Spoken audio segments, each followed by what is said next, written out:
anytime you're in a caloric deficit, it's not your friend for building muscle. And if you're trying to live a bodybuilding lifestyle, you're trying to build muscle mass, which most of us are in this space. You don't want to be in a caloric deficit. And I'll give some examples here. A 20% caloric deficit, which is not extreme, that has been shown to reduce muscle protein synthesis by 20%. That was over a 10-day caloric deficit period. Hello and welcome. I am Coach Castle, a certified biomechanics expert, nutritionalist, and efficiency coach. Subscribe to this channel to learn the most efficient ways to maximize your muscle growth and recovery, enhance your body, and advance your mind, all using the latest science. Welcome to Castle's Corner. Hello and welcome to Castle's Corner. I am Coach Castle, and today I'm joined by Bill Campbell, and he is an amazing person. I'll let him introduce himself because he's got quite a bit under his belt. So, hi, Bill. Thanks for joining us, and would you mind introducing yourself? Yes, yeah. Thank you for inviting me on your podcast. I'm a professor of exercise science at the University of South Florida, which is in Tampa, Florida. I direct the Performance and Physique Enhancement Laboratory at USF. And essentially what my research focuses on is exactly what it sounds like, performance, but probably even more so what I refer to as physique enhancement. And what that means is we try to help people through research develop the body that they want within a maintainable lifestyle. So I learn a lot from bodybuilders. I actually love the bodybuilding lifestyle, but as you can appreciate, that's a very, very extreme way to live. People, even the competitive bodybuilders, they're not living a stage lean presence their entire lives. So I learn as much as I can from bodybuilders. They're kind of like the fat loss experts. Dial it back a notch or two, and then try to implement that into what I would call real world studies. Again, people who want to look like bodybuilders, but not step on stage. In my past, I've also done multiple studies in obesity, particularly female obesity.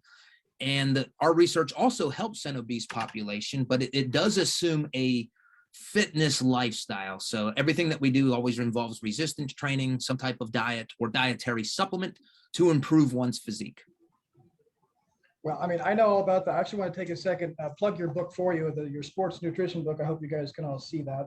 I'll put the link in here. It did take me actually 2 weeks to digest, which is a lot for a book for me, but it was beautiful. I love this book. I recommend you guys buy it. It's a very good book. It's comprehensive. It goes into fat, carbs, protein, how much you need, everything. I'll spare you the details, but let's talk about slow weight loss versus fat weight loss, because there seems to be a lot of confusion about this. How many calories to cut per week? How much is enough? How much is too much? How do I establish how much to cut? And what's the difference between actually cutting really rapidly and cutting kind of slower? All right, so we're talking about things I love. And before I get there, I just want to say you're pretty hardcore to buy that book and read it. That's not an easy read book. That's like you said, it's a dense book. That's actually written for a graduate student level in exercise metabolism and sports nutrition. So as much as I enjoyed it. I didn't know that. I enjoyed it. Yeah. So yeah, but thank you for buying that. So fat weight loss or fast fat loss versus slow fat loss. So I try to communicate in a way where people can remember the main point. So I have 3 principles of fat loss, and I'll just mention them and then I'll focus on the first one. The first one is do not lose weight too rapidly. Do not decrease protein when dieting, and also resistance train when dieting. So the very first principle is a warning, so to speak, against rapid fat loss or embracing crash dieting. And I'll talk I'll give you reasons why this is problematic. And then I'm going to circle back and then kind of challenge my own thoughts on this, because we just did a study that did challenge some of my thoughts. So the first thing is, when you're in an aggressive caloric deficit, and let's define that as 33% reduction in caloric intake compared to baseline calories. So 33% and greater. What the research would suggest in lean people, again, this is not an obese population, a couple of things happen. One, you lose fat-free mass. Let's just call it muscle mass. You lose muscle mass. You also significantly reduce resting metabolic rate. And when you reduce metabolic rate, and again, that's no surprise. If you're losing muscle mass, you are going to lose resting metabolic rate. But when that happens, you've just made it more difficult to continue losing body fat. And you've made it much more likely that you're going to regain body fat when the diet is over. And of course, do I need to mention hunger is elevated, mood swings are elevated. It's just not fun to be in an aggressive caloric deficit.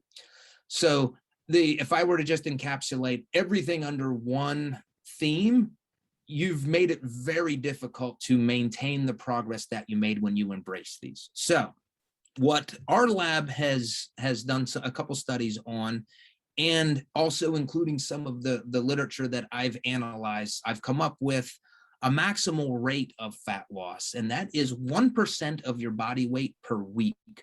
So if I weigh 200 pounds, 2 pounds per week would be the maximum rate per week.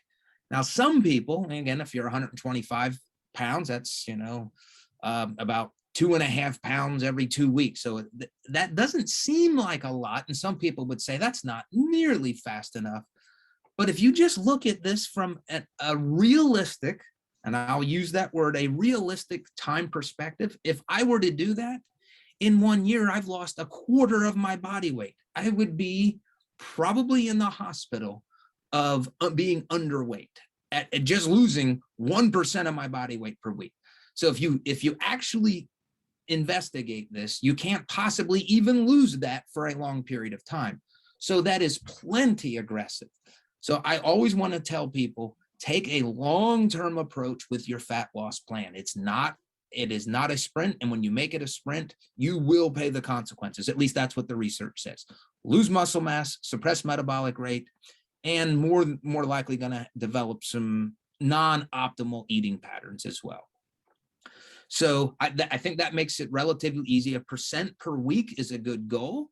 In our lab, what has worked really well for us in our studies, and I think I'm referring to 4, maybe 5 weight loss studies in resistance trained lean males and females, is a 25% caloric reduction from maintenance calories. That is not too aggressive, but yet it's enough where you can actually get results fairly quickly. And that assumes keeping protein high, 1.8 to 2.2 grams of protein per kilogram of body mass, obviously resistance training during the caloric deficit. So there's my thoughts. So I advise people to just resist the temptation to try to be in a hurry. Make it a lifestyle approach to losing fat, something that you can maintain. All right, so now I'm going to say, where have I been challenged? So I have these thoughts. I just articulated everything I believe in thought. So my students designed a study, it was a rapid fat loss study, in part to just challenge my own thoughts. Am I right with my interpretation of the literature? Because there's not much literature on lean people losing weight. It's just, nobody cares if a skinny person wants to lose an extra 3 pounds of fat. Again, I care. That's but I athletes think I'm and the bodybuilders, yeah. Yes, of which there's a lot. Mm-hmm. So what we did, and again, I'm going to say I have to change my approach on what I can recommend after I share the results of our study. We did a 2-week rapid fat loss study where we were aggressive. We reduced the calories by 37.5%. Let's just call it nearly 40% over a 2-week period. What I thought was going to happen was, and these were all resistance trained males and females, and like all my studies, they all track their macros, every single gram, every single day for the 2 weeks. We watched them work out in my lab, so there was no, we know what they were doing with their workouts. I would assume muscle mass will be suppressed, metabolic rate will be suppressed. But what we saw after the 2 weeks was there was a significant loss of fat-free mass, which that didn't surprise me. But we did something else. We also measured body water, because water is, that's 70% of the fat-free mass compartment. And when we accounted for the water, we realized that almost all of the weight loss from the fat-free mass was in the form of water. They lost 1/10 of a kilogram of actual, what we would say, dry fat-free mass. So essentially, in 2 weeks with high protein, 2.2 grams per kg, or a gram of protein per pound of body weight, they were actually able to maintain their muscle mass, their dry fat-free mass, which surprised me. Now, resting metabolic rate, that did go down over the 2 weeks, about 5.5%, which was significant.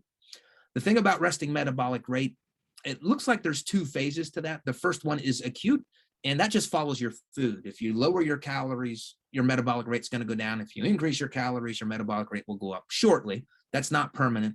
And then more permanently will follow weight loss or weight gain.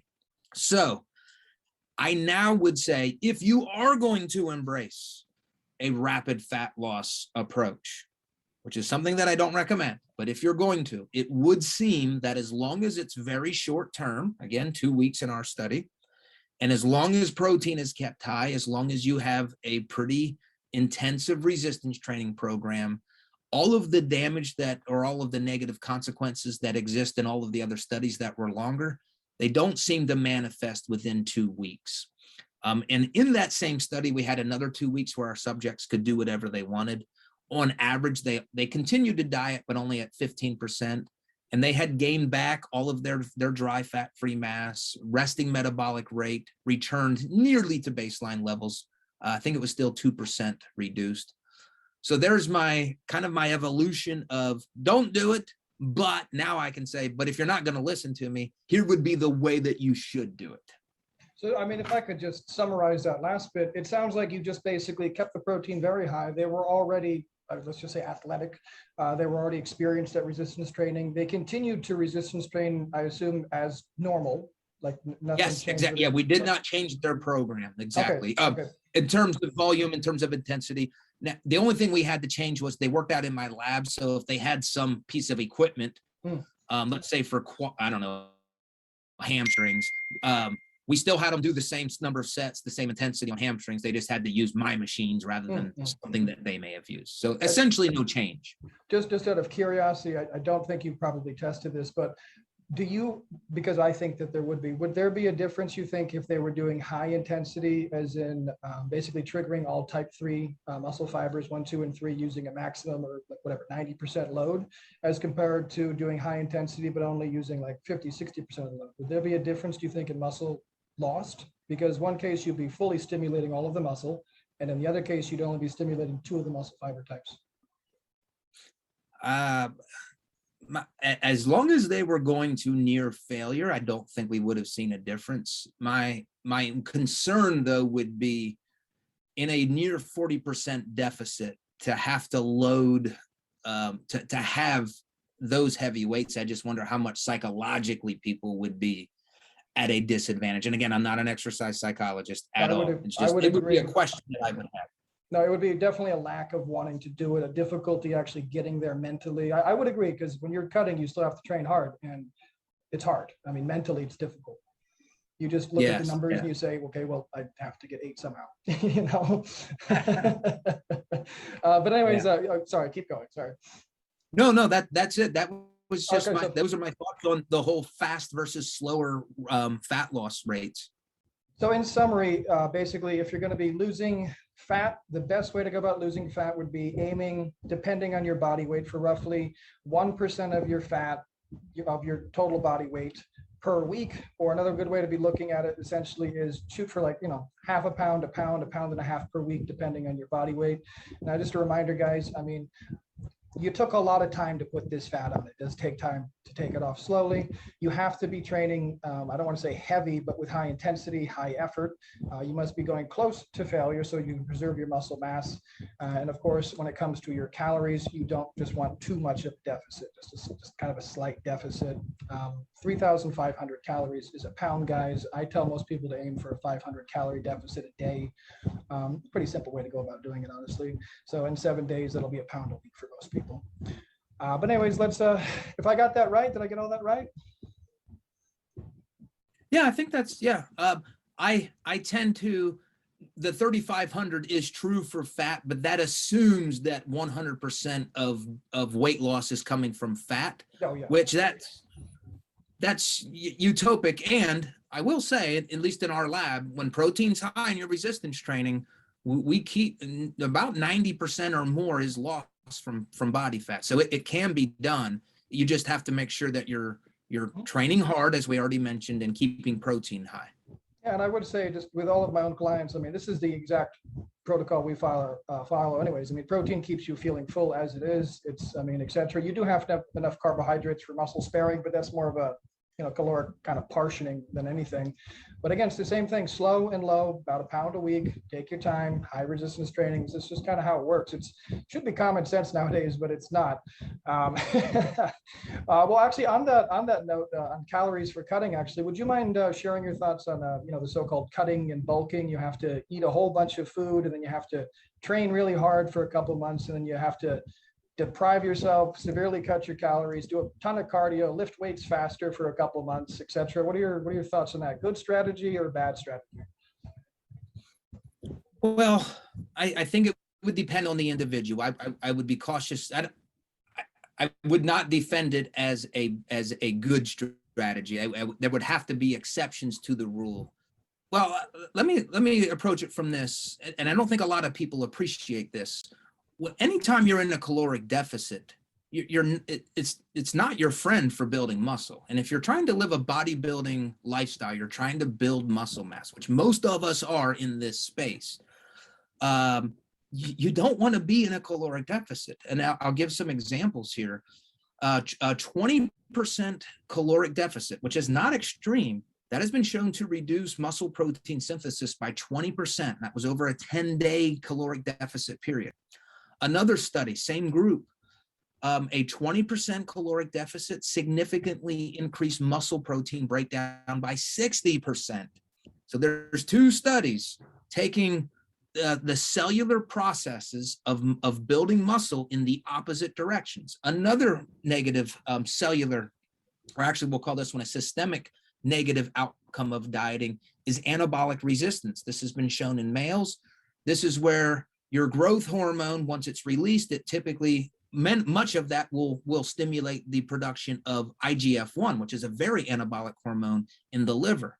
When you're in a caloric deficit, that conversion is disrupted so that your IGF-1 is suppressed. And what that does is that normally would act as a negative feedback loop to growth hormone. So normally, growth hormone goes out, good. It increases IGF-1, really good for building muscle. When dieting, IGF-1 is suppressed. It doesn't tell the pituitary gland to stop making growth hormone. So growth hormone continues to be output, which isn't bad for fat loss. But without IGF-1, you're essentially really shortchanging your potential to build muscle mass. So again, let me just summarize. You're decreasing muscle protein synthesis. You're increasing muscle protein breakdown. You are introducing an anabolic resistance environment in the sense that you're disrupting the IGF-1 GH axis. None of those things are good for building muscle. They all exist in a caloric deficit environment. Now, that's not to say you can't build muscle in a caloric deficit. It can happen. There's plenty of research to demonstrate. Well, there is research to demonstrate it, but it's not to be expected. It's not the norm. It can happen. It's the exception to what generally happens. So every time you're in a deficit, you have to come to the conclusion, I'm not going to build muscle, or I'm clearly not going to build as much muscle as possible. So I advocate for what phase are you in? I like to just make things simple like you. 3 phases. You're either in a muscle building phase, a maintenance phase, or a fat loss phase. If you're in a fat loss phase, go ahead and be in a fat loss phase. Don't be aggressive, take your time, but when you're done, get out of it and stay out of it. And the maintenance phase is really what I would ideally be in, a body recomposition phase, where you're trying to gain muscle, maybe lose some body fat in there, but there's nothing extreme. And then if you're in a muscle building phase, a slight caloric increase, that makes sense. Keep protein high, maybe you can increase your volume. So yeah, I'm philosophically against extremes. And again, it's not like we have research on this. I guess what we have is anecdotal real world research, but extremes you're going to shortchange yourself one way or the other. So hopefully that answered your question. Yeah, I think so. We agree, and I think we just use different words. So when I talked about bulking and cutting with people, I always talk about, I mean, really extremely low numbers. We're talking about an extra 100 to 300 calories a day, depending on the individual. That will be the bulk. And we're talking about cutting. I mean, depending on how fast they need it, it'll be somewhere between 2 and 500 calories a day. But that's it. When most people refer to bulking and cutting, that's not what they're talking about. They're talking about increasing their calories 5, 6, 7, 8,000 a week. They're talking about, no, yeah, I'm serious. They're talking about cutting 20, 30%. I mean, this is how most people go about doing it. And then they can't understand why they don't build muscle. And they think when they're these big bloated balloons that they're strong, but it's just because they have extra weight on their body. They've gained a little bit of muscle, but they can actually move more weight in the gym to their own body mass. And then when it comes time to cut it off, they get upset. They say, oh, I lost all my muscle. It's like, well, no, you lost some muscle, but you were actually mostly fat. You didn't build that much muscle. You just had a lot of fat on you and you didn't think you did. That's all. So anyways, that's bulking and cutting. Again, I think we agree on it. It's just you don't want to go extreme one way or the other. That's detrimental to your, well, really long-term progress, but also your short-term progress too, I suppose, depending how you look at it. Yeah. Yeah, and I would imagine that's a young person's game. If you do that, the older you get and you try that, you have to work so much harder. And I hear this from females. I even hear it from males. So it's be careful if you're going to swing in those extremes, especially that bulking extreme, because at some point, if you want to actually show the muscles that you have, you're going to have to do the work. And that work gets harder the older you get. And how many people you know been in permanent bulk as long as you know them? I'm bulking. I'm bulking. What are you going to cut? It's just anyway, the default lifestyle. I know. So let's talk about what, in your opinion, and I know this will be kind of, let's say, individual due to preferences, tastes, and availability. But what would be your opinion of a good ratio? Carbs, fat, and protein for, let's say, a bodybuilder who does high intensity till failure training, and let's say he operates somewhere between 3 to 5 days a week. So what would be a good, I don't even know, like a good ratio, I suppose, because everybody's always asking me. So we've kind of established protein already, but as far as fat and carbs, what kind of a role do they play when it comes to your training, your existence as a bodybuilder, your existence with trying to build muscle? What role do those guys play? How much should you have every day? Yeah, and this isn't based on research. This would just be my opinion, but I would say a hard training bodybuilding lifestyle, I would, if I'm going to put this in percentages, I think probably around a 40-30-30, like a zone type of diet that your carbs don't have to be extremely high, that nor well, if they get too low, once again, we have anabolic resistance there as well. So I'm cautious about very low carbohydrate diets for muscle building. There may be some advantages for fat loss in terms of controlling hunger. But yeah, I like the 40-30-30, that somewhere in that range, that somewhere in that ballpark makes a lot of sense to me. The reason I ask is because a lot of kind of amateur bodybuilders, people want to be bodybuilders, they seem to just have this opinion: carbs are the devil, carbs are bad, I gotta be lean, I can't have carbs, etc. And it's very misguided, because your muscles use glucose for energy. Now granted, they can get this if you're in ketosis, they get it a couple different ways, but the most effective way is with carbs. And if you're training intensely, each muscle only has a set amount of glucose inside of it, and when that's burnt out, it's burnt out. You can't train anymore, and that's about it. So you need to make sure that those stores are full constantly for when you go to train. And right after training, I mean, it's not super important, but right after training, you should also be consuming carbohydrates to replenish those as well. So I do advocate pretty high carbs, as well as a high carb meal before bed, as long as it's quick digesting carbohydrates, obviously. And so that's about it. In my opinion, you got to have fats, you got to have carbs, you got to have protein. You should have pretty damn high protein. Your carbs should be second, and in my opinion, fat should be third. But I like the 40-30-30. You said that's also excellent. But the thing is, it is a little bit subjective, person to person, what your weight is, what your muscle mass is, your actual intensity, sets, reps, training style. It's all very, it's complicated, and people don't like hearing that, but it is very subjective to an individual person. This is why a coach comes in if you don't want to do the individual research yourself. You got to get somebody who actually knows what they're talking about and how to help you, So yeah. How about, well, you could probably speak on this pretty well, I guess, but what's the difference between fat loading and carb loading? And would you mind giving like a, I suppose, a brief definition of each and who would use them? Yeah, so I might need to have you confirm how I would define these, but fat loading, at least in the literature, that was a strategy for endurance athletes to just eat a lot of fat to train the body to rely on fat during endurance training. Carb loading would be kind of a similar approach, again, coming from the endurance-based performance literature. Carb loading was done usually 1 to 3 days right before a big endurance event. So from the research literature, that's where that data comes from. I think in our world, or let's say my world, of like a physique lifestyle approach, fat loading, I'm assuming, is just another way of saying a low carb diet. What is, when you say that, are you implying a short term or more of a lifestyle, weeks and weeks and weeks of a high fat diet?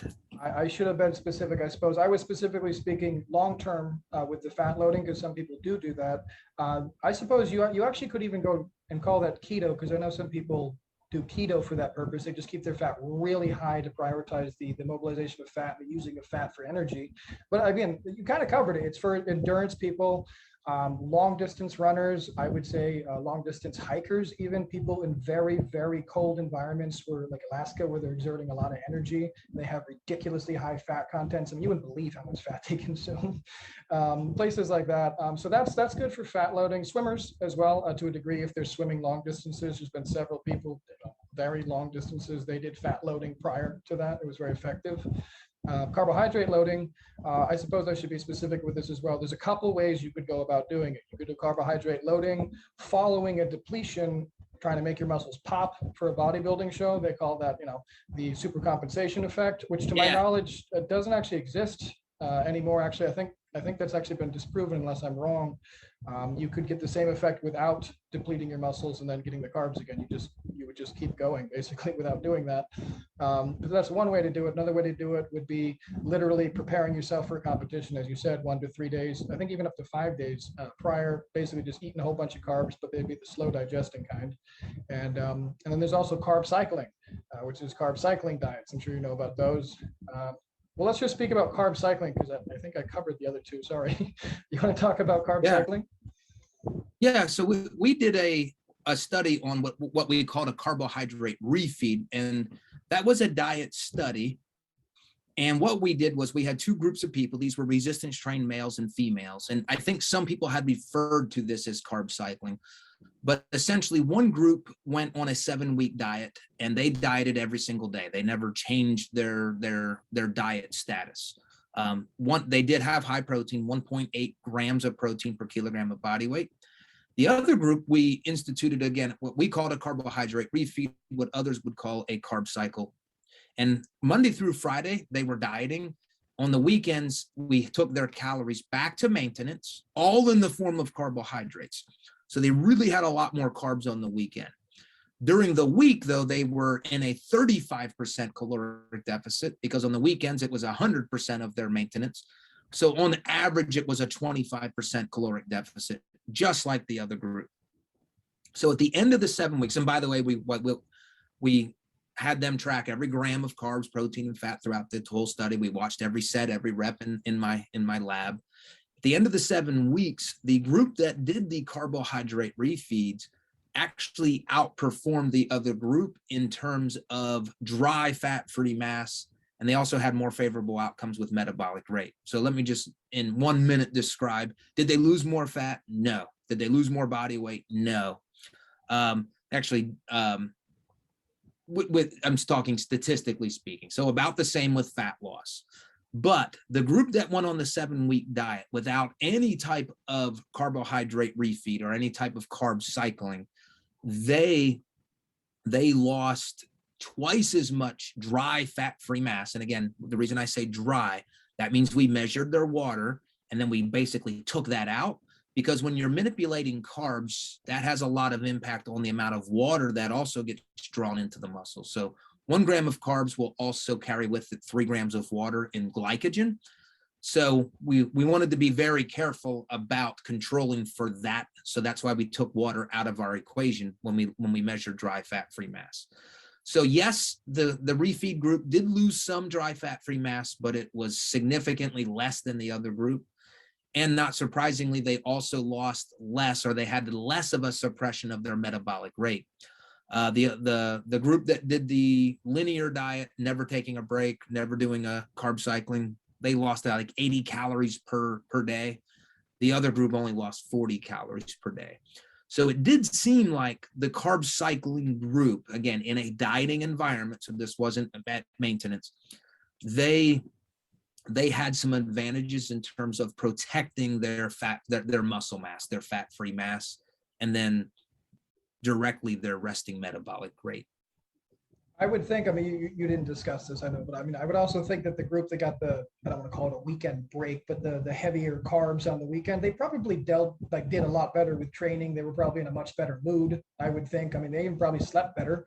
Or was there any difference? Well, see, that's where we didn't assess sleep, and we didn't assess workout quality. But I agree. One would think that their exercise. Now, there was no difference in total lifting volume. We did measure that, but were they able to go maybe closer to failure all the time without really feeling it? I mean, one would presume every Monday and Tuesday after the 2-day increase in carbs, they're going to have better workouts. The one hypothesis we had, and this is just a hypothesis, if you were to ask, well, why did that happen? I think the best explanation would be, and again, this is theoretical because we didn't measure insulin, but insulin is anti-catabolic. Insulin will lower muscle protein breakdown. And every day or every week for 2 days, they're not in a catabolic environment. They're back to maintenance calories. They're eating a lot more carbs on the weekend. So that's 2 days of keeping insulin high. So theoretically, if that's lowering muscle protein breakdown, that would protect muscle mass or preserve muscle mass better. And we did see that. So I think that's the likely explanation. And by the way, going back to our earlier talk, that's another advantage of having an adequate carbohydrate diet. You get the benefits of insulin, and insulin is very anti-catabolic. Well, and another biggie too, I mean, I know you keep saying you didn't check the sleep quality, but I mean, when it comes to growth hormone and the release of IGF-1, I mean, if you don't get 3 full cycles of REM sleep, if they're interrupted, that doesn't even happen. I mean, it gets decreased by, I think, 60 some odd % for 3 days. It slowly goes back to baseline, but it takes a long time to get fixed. And that's just with a single night of not getting 3 full REM cycles. You're supposed to be getting 5, so who the hell actually sleeps that much? Probably Not you. Not me, that's for sure. I need to sleep more. I know I do. It's my biggest problem. I'm sitting there yelling at my clients, telling them to sleep. You have to sleep more. You're not sleeping enough. And here I am not sleeping enough every night. I know, hypocritical.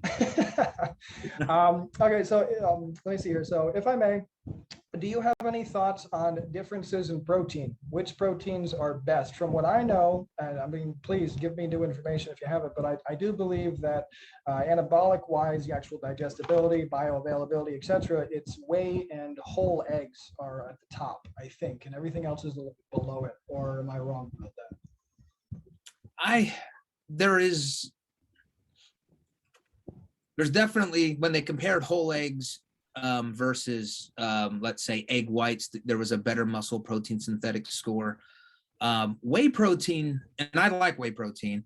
I'll just say, here's where I think there's a bias, and I take whey protein, so I'll circle back to that's my go-to protein, especially post-workout. Almost all of the research on whey protein, when they look at acute muscle protein synthesis responses, they usually have measured it for 2 hours post-ingestion. So after the workout, whey protein, measure muscle protein synthesis for 2 hours, maybe 3 hours.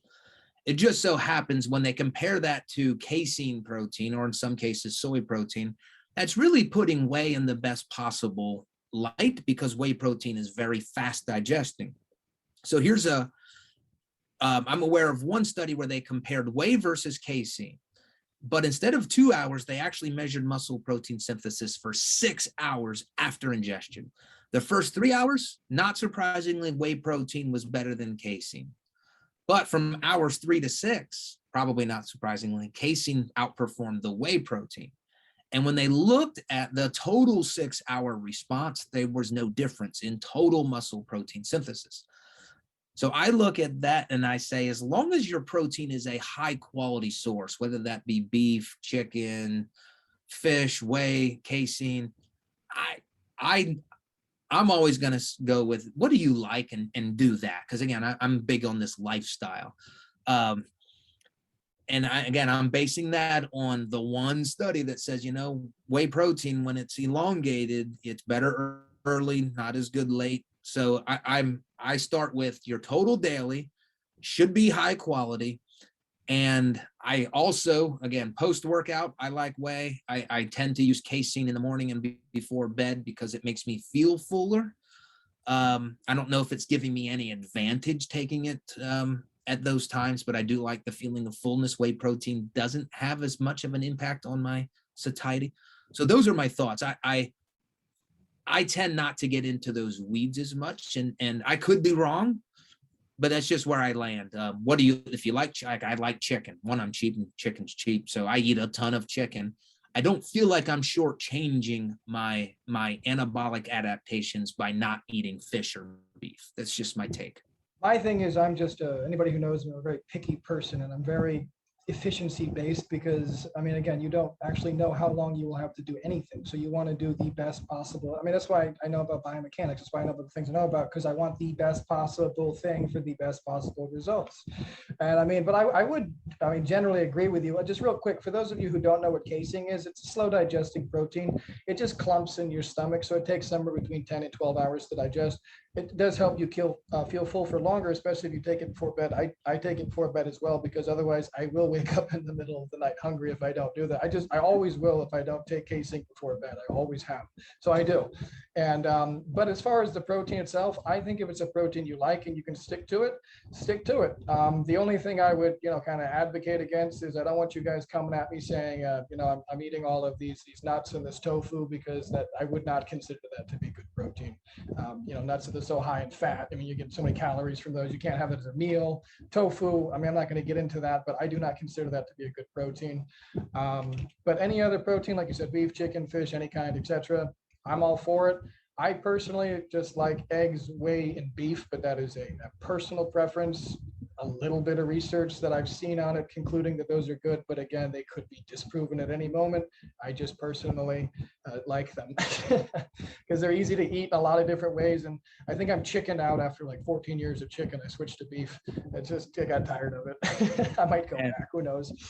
That's how I feel about oatmeal. I had oatmeal every morning for breakfast for like 15 years of my younger adult life, and I'm done. I don't think I'm ever going to go back to oatmeal again. I don't have you for too much longer here, but I wanted to ask you a question. What advice would you personally give somebody who's like a young upcoming athlete, wants to have a great body, wants to be a bodybuilder? What advice would you give that person, or perhaps what advice would you give your younger self in the same position? One, I would, with respect to you, I would say, hire somebody like Coach Castle, who devotes his life to this stuff. It sounds like you just love your clients and you're addicted to information and science and knowledge. So get with somebody like that can save you so much time and effort. And I guess the flip side of that is, again, this is just general. Stay away from the people who are just extreme in their approaches, who are more cookie cutter in their approach, like not individualizing things to you. I mean, I know this is broad advice, but it's just so much misinformation, so much confusion. Now let's just talk specifics. General advice, and I'll just use this for people who are trying to optimize their physiques within a maintainable lifestyle. Have a high protein diet, at least relatively high, and resistance train. You do those two things. One, the high protein diet's going to, in large part, help prevent overeating. And then the resistance training is going to it's going to shape your body. It's going to build muscle, build strength, prevent sarcopenia, make you more insulin sensitive. Like, there's just so many benefits. So I guess this is the broad advice hour. I mean, you could probably go on for an entire podcast just on advice, I'm sure. But would you mind telling people how they can reach you, how they can contact you? I mean, I personally would recommend your books. I would personally highly recommend your Instagram, or just about anything you do, I would recommend. But how can people find you? How can they follow you, please? Yeah, thank you. So it's very simple. I'm only found really in one place unless you go to my house, but I'm on Instagram. That's the only platform I'm on, and to find me there, it's Bill Campbell, PhD. And what I do is, since I'm a professor, I just basically give a daily quiz, true, false, multiple choice questions, try to give the science that supports the answer and maybe some of my thoughts. So I take that pretty seriously. I really like it. It's geared for people who may be confused about things. I'd like to think that I bring some evidence-based answers to some questions that we all have about improving performance or improving our physiques. And I would just recommend his book. He has a lot of different YouTube videos and interviews. I would recommend all of them. Actually, they're all very good. He's very articulate, as you have seen. Check him out, please, guys. Follow him. Find his YouTube videos. Subscribe to the people who were kind enough to have him on. Most of them know what they're doing as well. And well, that's about it for the podcast. Anything you want to add? No, I just appreciate you for making me feel important and for inviting me on. I thank you. I mean, I wish I could make you feel more important. I love your work. I wish more people knew about your work. I'm so pleased someone like you is out there doing it, and you're also putting it out there for other people to find and to see, because as you said, there is so much misinformation. Anybody who follows me knows I can't stand that. Nothing makes me happier than when I find something that I have to rethink and I have to correct myself, because I mean, that's new information. It just makes me better. You mentioned it yourself, these bigoted, single-minded people who say, well, this worked for me, so it's going to work for everybody else in the world. You have to do this, you have to do this. That's not how anything works. Life is much more complicated than that. It's very nuanced, and you have to find what works for you within the parameters of science. Again, you use science in your life for everything. Your cell phones, your driving, your food, your electricity, use it everywhere unquestionably. You all go to the gym. You think it's a very important part of your life. Why in God's name are you not using science there? That seems like it would be the most important, considering your health is your life, and time is something you can't get back. Neither is quality of life. So like I always say, guys, once you start treating yourself like somebody you care about and somebody you love, it becomes very easy. The problem is that we don't usually treat ourselves like somebody we care about. We treat ourselves like somebody we don't like very much, and we punish ourselves, or we give in to these excuses. Your reason, you got to find one, and then you got to keep using that reason to bury your excuses every time they come up, and love yourself, because you're awesome. And one person can change the entire world, as you guys know, is my mission. So guys, please like, thumbs up, subscribe, leave comments for any questions. I will try very hard to get Mr. Bill back on again. He's fantastic. I want to chat with him again. And guys, thank you all for your continuous support. And again, Bill, can't thank you enough for doing this. You're fantastic. You have my full support and so much respect for me, bud. And I hope you'll come back on the show again. Thank you. All right, guys, have a great day.